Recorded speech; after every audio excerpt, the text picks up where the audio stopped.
Righty.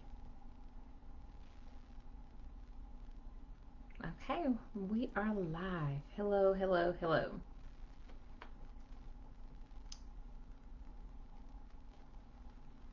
To share this, okay, we are live. Hello, I am Shanquetta Cunningham of CARES Grants and Services, and today is Thursday, so today is Learning with CARES.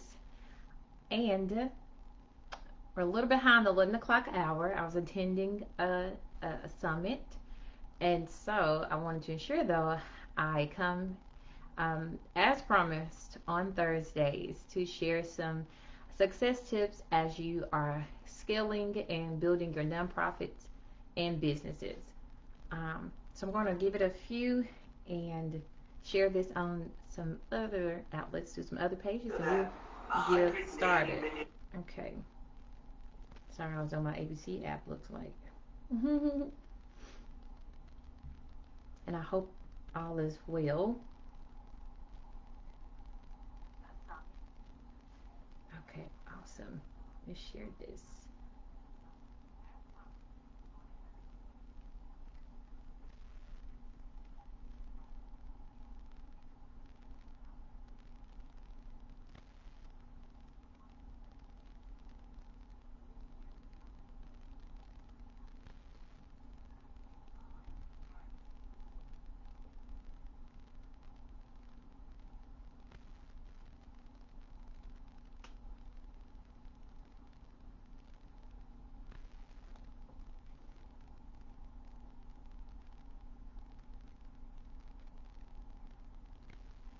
Okay. All righty. Well, again, good. Oh, it was good afternoon. So yeah, again, it's past 11 o'clock hour, and but I wanted to ensure that I come on and give you some brief tips, and we're going to talk about faith-based entities and grants. So one of the key things to remember when we're discussing grant opportunities and seeking grant funding is that I get a lot of questions that have this preface of, well, I'm a nonprofit organization, I want to apply for grants, but I'm faith based, and then I've heard. And I always ask people, who do you hear this information from? Because your source is everything. There are grant funders that specializes or in supporting faith-based organizations, or have no um, you know, barring of supporting faith-based entities. One of the misconceptions, though, is ensuring that if you are awarded a grant award from a particular organization, one of the key things to remember is always to read the eligibility requirements and what they do not fund. And they will have that on their website, or if you get a paper copy, they will tell you if you are faith based. Here are the requirements for us to support faith based entities. And usually there are standard requirements that say, hey, if you get these grant funds, you will not discriminate. Let's just say you're a Baptist led organization, and that you will not, bar or prohibit someone of a Methodist association to seek, services from your entity. So the source of your information is everything, and you have organizations, and the thing that I guess most that you should understand most about any grant funding agency is they develop rules and standards for how they want to partner with nonprofit entities in the community. And so, if they do have a disclaimer or one of the categories that they will not fund are faith based entities, well, then just move on to the next grant funding agency. Just because one particular agency does not support your cause or your background or your foundation, it doesn't mean that that is representative of all grant funding agencies. And so we just have to do our homework. Always check your source, because it is not true. And let me make that clear. It is not true that just because you are faith based, it excludes you from partnering with grant funding agencies or receiving grant funds is just simply not true. Again, every organization has their own standards, and it's their own prerogative to choose how they want to fund and who they want to fund. You have organizations that say, I will only fund Arkansas based nonprofits. It's their right to do whatever they want to do with their money. If you are in Texas, you can't try to fight to amend. It's a waste of time. Just go and partner and seek those collaborations with entities that want to fund organizations in Texas. So always check your source. And that wasn't even my first point, but the first point should be the first thing that you do is to check your source of grant funding information. Thank you for the comment. It's actually my sister. Alrighty, so we're going to get into 3 tips. If you are a faith-based entity, these are just some things that you need to consider when you are partnering with grant funding agencies, or if you have been sustaining your organization with other financial metrics, measures, and you want to now dive into the world of grants. Remember, misinformation will have you in the dark, and will have you missing a great source of and another funding stream into your organization. Get the right information. So can you apply for grants as a faith-based entity? Yes, yes, yes. But here are some things that will prevent you from being successful in those endeavors. Number 1, if you lack a strategy, and this is for any nonprofit, but if you lack a strategy of who to partner with, then you will find yourself in this up and down research and frustration of reaching out to the wrong partners because you have not identified those entities that actually want to fund and support your cause. Not everyone has a passion, even though you're doing great work, but everyone has their own different passions. So you may have an institution, a grant funding institution that only wants to support faith-based entities that have after-school programs, and you're trying to go to them for funding, and you have a soup kitchen, and you're trying to change the funding priorities of that entity. It's the wrong strategy. So the thing is not to go after and feel like you've been defeated because you are heading or spearheading your requests with organizations that are not aligned. It's just you haven't formulated a strategy and done your research to say, hey, I know this organization or this ministry or this faith-based shelter, they've received funding from these particular sources. Let's look and see how we can also become a part of their funding allocation and in their budgets. It's, again, you lack strategy. So it's not that people do not want to fund faith-based organizations. It's just that if we do not have proper, conduct the proper research to align with these organizations, then it's just what they call the hamster wheel. So have a strategy, have a financial strategy, and ensure that their funding priorities match your goals. But it's not for you to try to convince an agency to change their funding priorities because you're not doing your research to go out and partner with those people who are looking to invest in organizations such as yours. All right. Number 2, faith-based entities. We have to have a language switch. Now, as someone who is an unapologetic believer, I understand that the power of prayer, the passion that we have, the calling that we have to be the hands and feet of Christ in the earth. That language, though, does not always belong in certain settings. And we have to be mindful of that when you are going to talk to a business-oriented organization, then you need to ensure that you are delivering have a business language. I know that you probably got a vision from the Lord, and it's very true that you prayed, that you fasted, I get it. And you are led to do the great work, and it's in your heart. But those revelations does not bring confidence to a particular funder as far as their return of investment into what you do.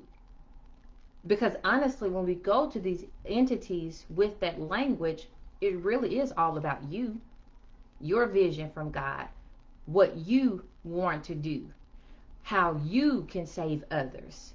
And we think we are projecting a vision or something that's community based. We do get the heart, and I get the heart and intent. But again, that does not carry over into proper business language. You have to have a plan of action. You have to show people that yes, by investing and by partnering with your entity that has a domestic violence shelter, and a part of your curriculum is scriptural principles. That is not a turnoff, but they also need to know how many people you are going to service.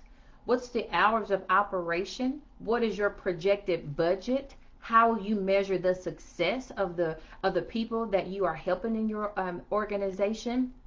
Speak business with business, because there is time and opportunity for everything. But if you go to a grant funding agency that and to a person that's saying, hey, well, how can we put this in the report? We can't put you had a vision from the Lord in a report when we're trying to go out and seek, financing so that we can continue to support organizations like yours. That's not report information, your prayer life. And again, I say this as a believer, but we have to ensure that we are speaking the correct language when we are seeking funds. Because again, we can get so caught up and the people are rejecting what we want to do.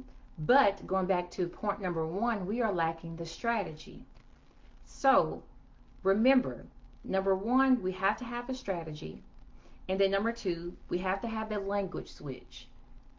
And know that when you are having professional conversations, then professional language, business language needs to be the priority. All right? Okay. Number three, we have to also, and you all, this is so crucial when we're talking about faith-based organizations. And we are talking about partnering and seeking grant funds. But we have to ensure that we are going to operate. We are spiritually minded. I get it. We are passionate. I get it. But we have to also be principled in our structures and in our systems. Just because people give you money, we cannot tell people how we want to spend their money. You are writing a grant and you told them what you wanted to do. You cannot change it on a whim because, well, I thought we were needing to open up this tutoring center, but now I really do believe that we need to have a job training center, and then just use the funds how you choose. I've seen that, and that is wrong. That is wrong. If the direction of what your church can do or the capacity to which you can do it, if that changes, you are obligated to share that and then to make that plan of action. But we have to have some systems and structure in place, again, because you are a faith-based entity. But we also have to remember that we do things decently and we do them in order, right? Because that's what our great word tells us.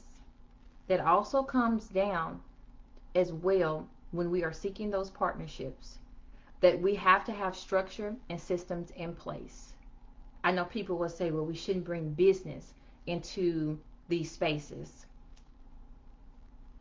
I don't know those people because that's just, it's not sustainable. And here is why in the Delta and in the South, where uh, faith-based ministries, you know, are all over our region, but we are also statistically the poorest organizations. Collectively, we have the poorest income for our nonprofits, for our churches, because we are not combining passion with principles. We are not combining the great work that we're called to do with great structure.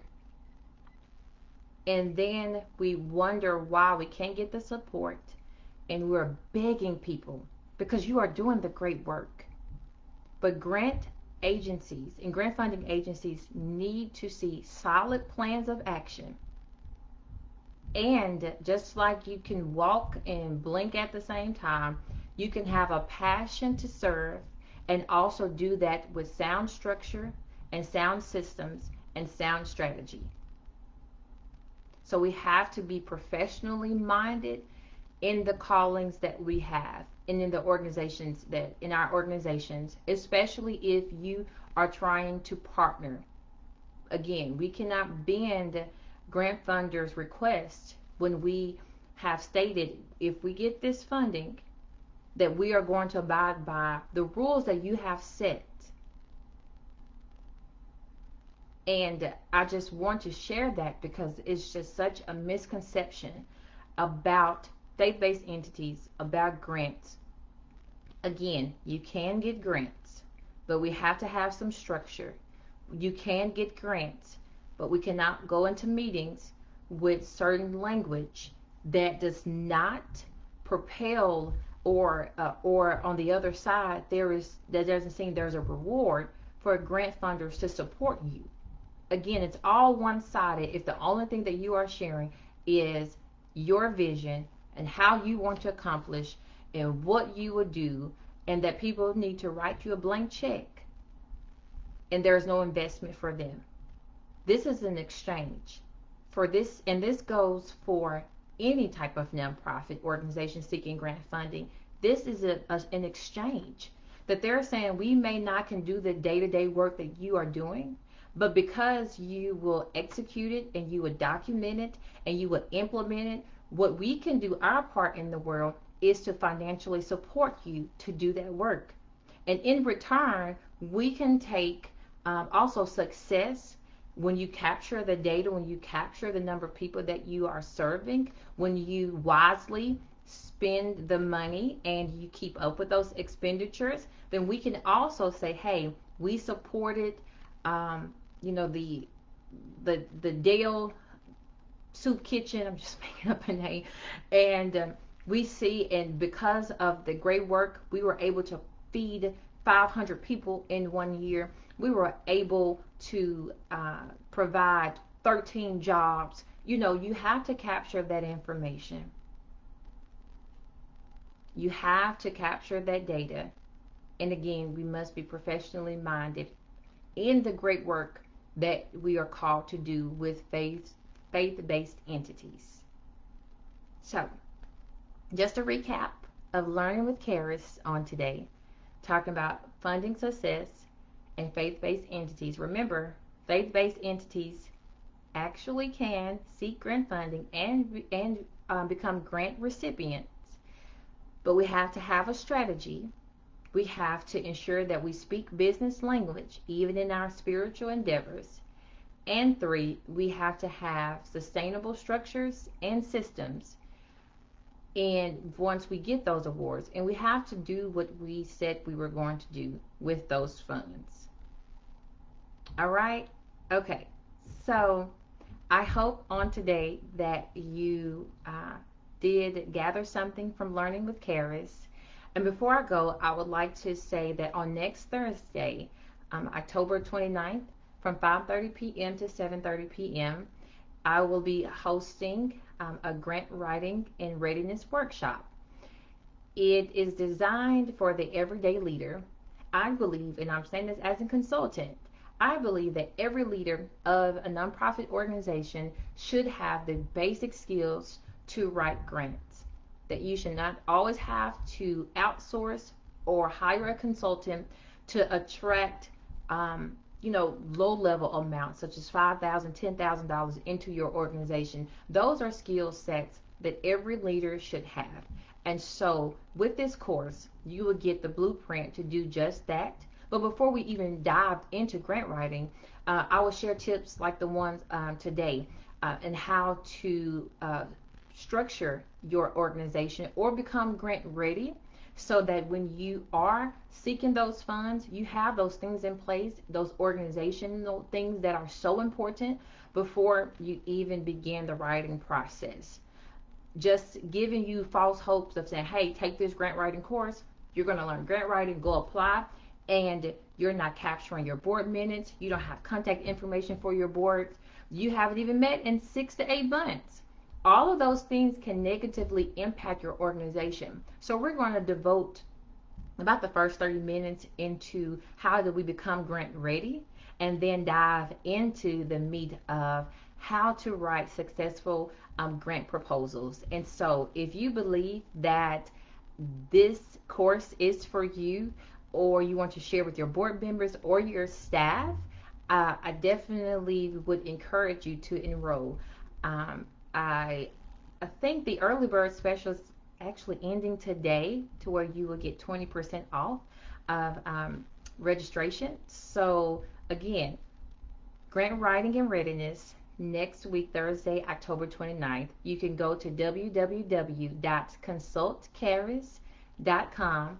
That's CONSULTKHARIS, and look under grant writing and readiness workshop and sign up. So I hope again that the content you've received on Learning with Charis is beneficial to you, and I will see you all again next Thursday for Learning with Charis again. Alrighty, you all have a great Thursday. Bye bye.